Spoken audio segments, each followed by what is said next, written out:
Depuis de nombreuses années, elle est victime de son nom. La loi naturelle. Ce n'est pas une loi au sens juridique, comme celle promulguée par l'État, et elle n'est pas naturelle au sens où elle viendrait de mère nature. Mais alors, pourquoi ce nom? On dit qu'elle est naturelle parce qu'elle est inscrite dans la nature de l'homme. Inscrite dans son corps comme dans son esprit, qu'il soit seul ou en société.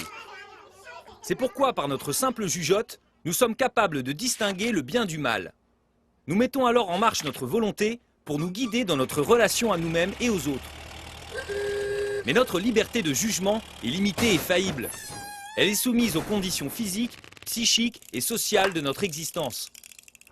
Contrairement aux autres lois qui s'imposent habituellement de l'extérieur, c'est intérieurement que la loi naturelle nous invite à agir. L'éducation intervient pour former notre conscience morale éclairée par les grandes traditions éthiques, comme les 10 commandements sur lesquels judaïsme et christianisme s'appuient. Mais cette loi fondamentale peut être connue de toute conscience droite, comme nous le rappelle saint Paul. Sans avoir reçu la loi de Moïse, tout homme peut en accomplir naturellement les préceptes parce qu'ils sont inscrits dans son cœur. Une galaxie lointaine l'aurait ainsi reformulé. L'ayant distingué du mal, ce que tu as su identifier comme bien, tu feras. Souvent contestée de nos jours, on essaie de s'en débarrasser. Mais ce qu'elle dit revient sous d'autres formes.